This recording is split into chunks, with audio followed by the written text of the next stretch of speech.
Boker, good morning. Welcome. It's good to see people coming in. It's a pleasure to have this time together this morning. It's a wonderful way to start the day. Very excited to do so. A little gray out today. Actually, it was a little less gray before, and yet it seems a bit gray now, but it's not gray in here, especially when I have the chance to share in here with all of you.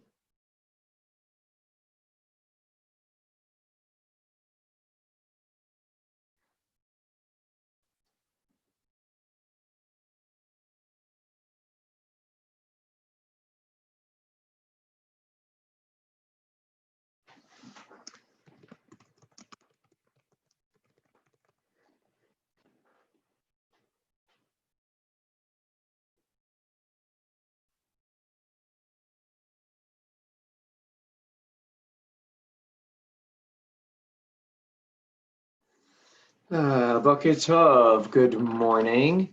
It's wonderful to be here together with you to say Boker Tov, to say good morning, and to welcome all of us together here to our daily Temple Sinai of Toronto Sinai Streams offering. A chance not only to say Boker Tov, but to connect, to reflect, and to remember.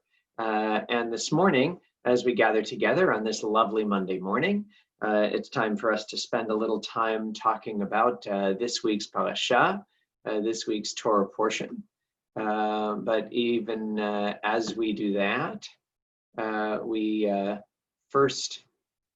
take a moment and we add a few prayers for us to prepare ourselves for this wonderful day. Let's join together in Asher Yetzav. Let's join together in English, giving thanks for the wonder of being here this morning. Blessed eternal God, creator of the universe, you have fashioned our bodies with wisdom, creating within us a finely balanced network. To stand before you in prayer is itself a fragile miracle. Eternal God, we praise you as the healer of body and spirit. And speaking of spirit, let's join together in the prayer for the gift of the soul as well. The soul that you have given me, O God, is a pure one. You have created and formed it, breathed it into me, and within me you sustain it. So long as my soul is within me, I will give thanks to you, eternal my God and God of my ancestors, source of all creation, sovereign of all souls. We praise you, eternal God, in whose hand is the power of all life and the spirit of all flesh. And let's join together in Hebrew, although you can follow in the English if you wish, in the prayer for Torah study, the prayer for the privilege of learning and growing, expanding our view and our minds each and every day. Baruch atah Adonai Eloheinu melech haolam, asher kidshanu b'mitzvotav v'tzivanu la'asok b'divrei Torah, v'arev na Adonai Eloheinu et divrei Toratcha b'finu, v'b'fi amcha beit Yisrael, ונהיה אנחנו וצאצאינו וצאצאי עמך בית ישראל, כולנו יודעי שמך ולומדי תורתך לשמה, ברוך אתה אדוני, המלמד תורה לעמו ישראל. And having said our prayer for Torah study, let's join in this traditional rabbinic text that shares 10 essential mitzvot that are the core of our social connections to one another. Elu dvarim she'en lahem shiur. These are the obligations whose value cannot be measured. They nourish us in this world and help us to create the world to come. Kibud av va'em, to honor fathers and mothers. Ugmilut chasadim, to perform acts of love and kindness. V'hashkamad beit hamidrash shacharit ve'elvit, to attend the house of study morning and evening. V'achnasat ochim, to welcome the stranger. Uvikur cholim, to visit the sick. V'achnasat kala, to provide for brides and grooms. U'levayat hamet, to keep faith with the dead. V'yun tefillah, to pray with sincerity. V'aba'at shalom ben adam l'chavero, to make peace when there is strife. V'talmud Torah keneged kulam, and study of Torah is equal to them all. And so now we turn to words from our Torah, the words of Shema, these words that call upon us not only to acknowledge the divine and the search for unity in our world and in our days, but to do so with love. And that love is not merely, as we see here, an emotion that we feel within, but it is about taking those things that we care about, that we love, and saying, wow, if that's that important to me, I need to live them, I need to model them, I need to share them with the next generation. All of those things are bound up in these words that connect our people together. Let's join in them. Shema Yisrael Adonai Eloheinu Adonai Echad. Baruch Shem Kavod Malchuto Leolam Vaed. Ve'avta et Adonai Elohecha bechol levavecha ubechol nafshecha ubechol meudecha. Ve'ayu advarim ha'ele asher anochi metzavcha hayom al levavecha. V'shinantam levanecha v'dibarta bam v'shivtecha bevetecha uvelechtecha b'derech uv'shochbecha uv'kumecha. וקשרתם לאות על ידיך, והיו לטוטפות בין עיניך, וכתבתם על מזוזות ביתך ובשעריך.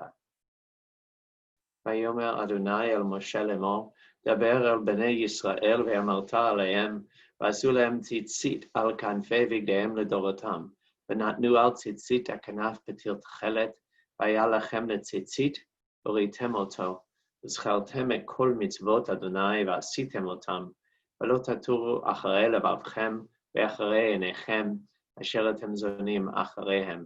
למען תזכרו ועשיתם את כל מצוותיי, והייתם קדושים לאלוהיכם. אני אדוני אלוהיכם, אשר הוצאתי אתכם מארץ מצרים, להיות לכם לאלוהים. אני אדוני אלוהיכם. אדוני אלוהיכם אמת. We pause now on this Monday morning, and we take a few minutes to talk about this week's parasha, this week's Torah portion, Parashat Korach. Korach is the most famous rebel in all of Torah history, in all of the stories, the narratives that we find in Torah, which of course is so much important than just being history. We find that Korach, who comes from the same Levitical line as Moses and Aaron, right? The priests who descend then from Aaron are in fact part of a Levite family, right? So the tribe of Levi includes the Leviim and the Kohanim.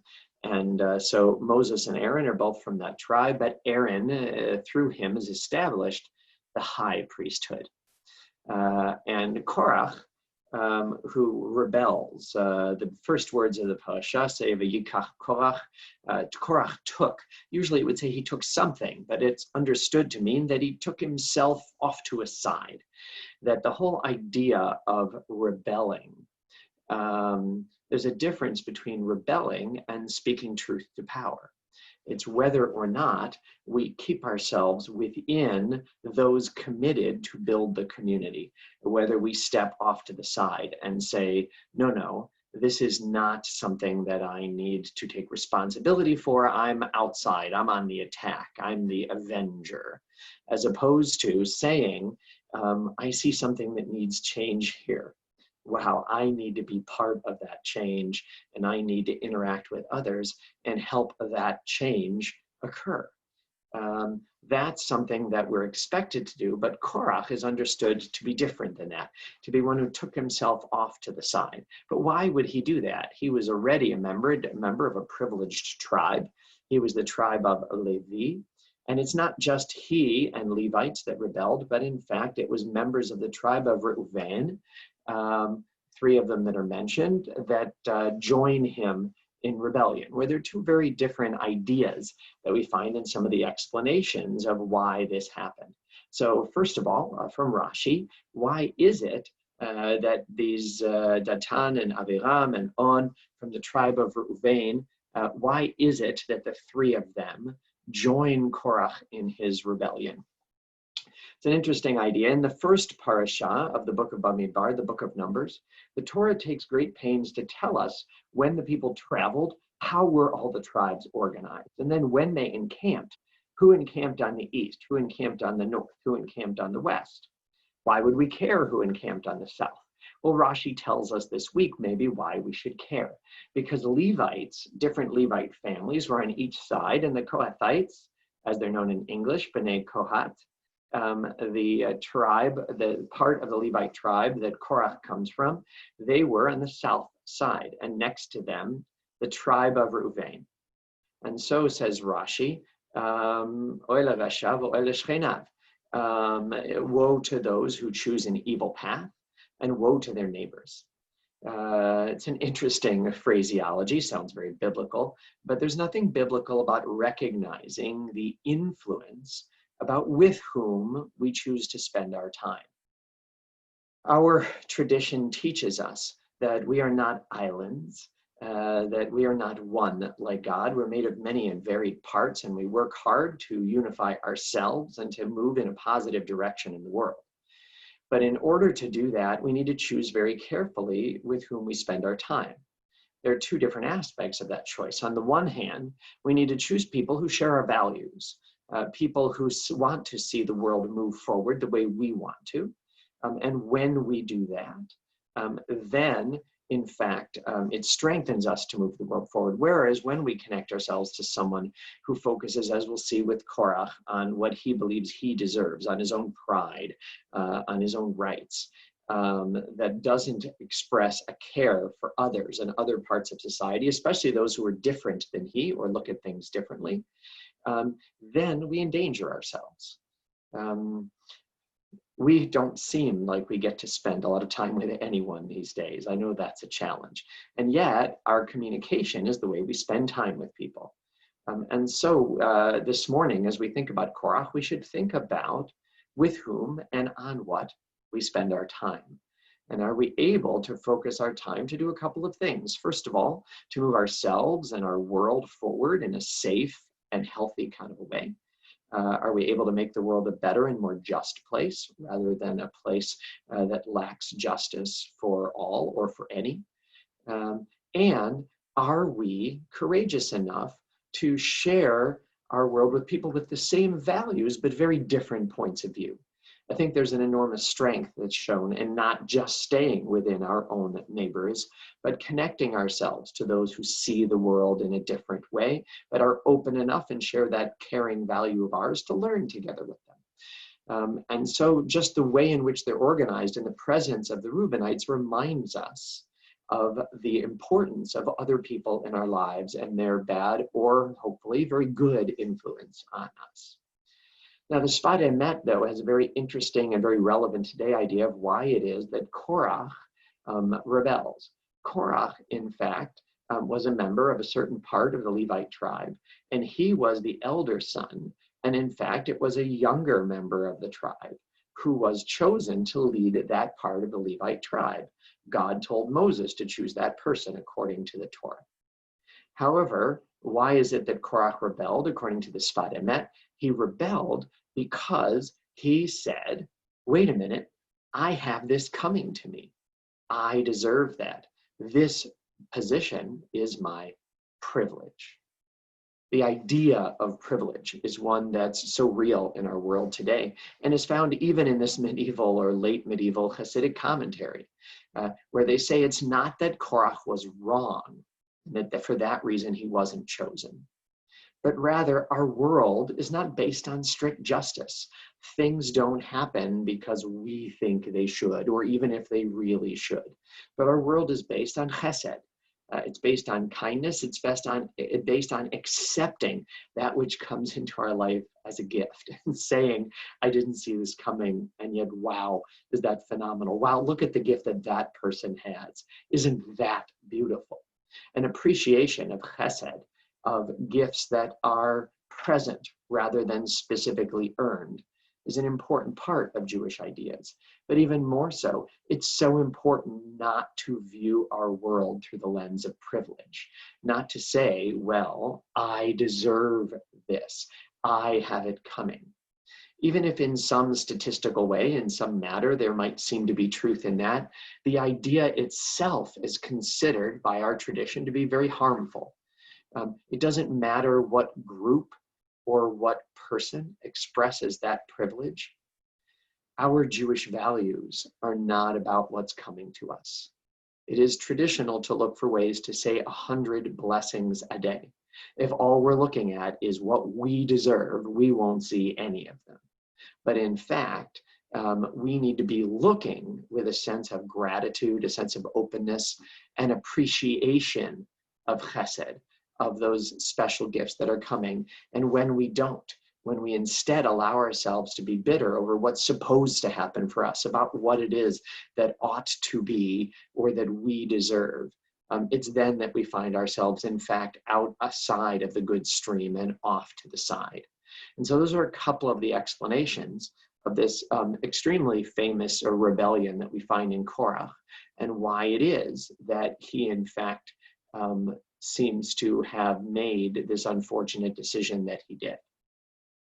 So having looked a little bit about Korach and seeing how he focused on his own privilege and then had a negative influence on others, we turn to a prayer for those who need positive influence and who offer theirs, for those who give of their time, of their selves, to make us more safe, to make us more healthy, or who are struggling, just to appreciate and be well each and every day. And so for all of them and for us, we join in these words of refuah. Mishiberach avotenu Avraham, Yitzchak, veYaakov, imotenu Sal ירפא את כל מכותינו. יהי רצון מלפניך אדוני אלוהינו, להחלימם ולרפאותם, וישלח לנו מהרה רפואה שלמה ועטרת שלום, ונאמר Amen. May the one who blessed our ancestors bless and heal all who suffer. May it be the divine will to provide healing and strength. Reveal to us the holiness of life, the wholeness of shalom, and together we say, Amen.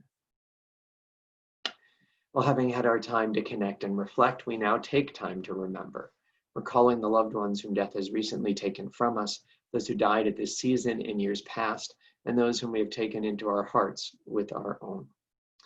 Today, on this 22nd of June, on the 30th of Sivan, for us, since we mark one day of Rosh Chodesh, the day before Rosh Chodesh Tammuz, we remember those in our community, in our family, in our circle of friends who've died, especially in the last 30 days. We extend our condolences to the families of Diane Novak, Bill Schmelzer, Ralph Rothstein, Ben Wertlib, Anita Fleischer, Lillian Gain, Ruben Devlin, Gerald Goldstein. And we remember all victims of terror and violence, including George Floyd. It is our sad duty to announce the death of Zena Werb, sister of our members, Marcia Werb and Michael Werb. The funeral is being arranged for this week through Benjamin's. And on your site on this day of the 30th of Sivan, we remember Morton Baker, Harry Burns, Judy Cooner, Bella Feldman, Jack Fishman, William Hawk, Joseph Leon, Betty Little, Corey Mintz, Saul Perlman, Lottie Till. Zichronam Livracha, may their memories be a blessing to us. Our griefs and sympathies are mingled as together we turn to words sanctified by memory, words glorified by hope in the Kaddish Yatom. Yit Gadal v'yit Kadash Shemei Rabbah, ve'alma divarach yiruteh v'yamlich malchuteh, v'chayechon v'yamechon, v'chaye dechol beit Yisrael, v'agala u'bizman kariv v'imru, Amen. יהי שמי רבה מברך לעלם ולעלמי עלמיה, יתברך וישתבח ויתפאר ויתרומם ויתנשא, ויתהדר ויתעלה ויתהלל שמי דקודשה בריחו, לאלה מן כל ברכתה ושירתה, תושבחתה ונחמתה, לאמירן ועלמה ואמרו אמן.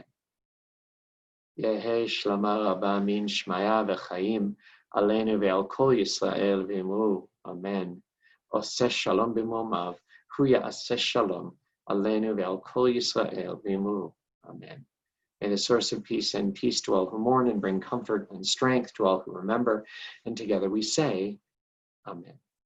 Well, enjoy this last day of the month of Sivan. Tomorrow morning, in honor of Rosh Chodesh Tammuz at 8:30, we will be having a Torah reader join us as well to share part of the Rosh Chodesh Torah reading. And enjoy today. Make it a wonderful, wonderful day. Boker Tov.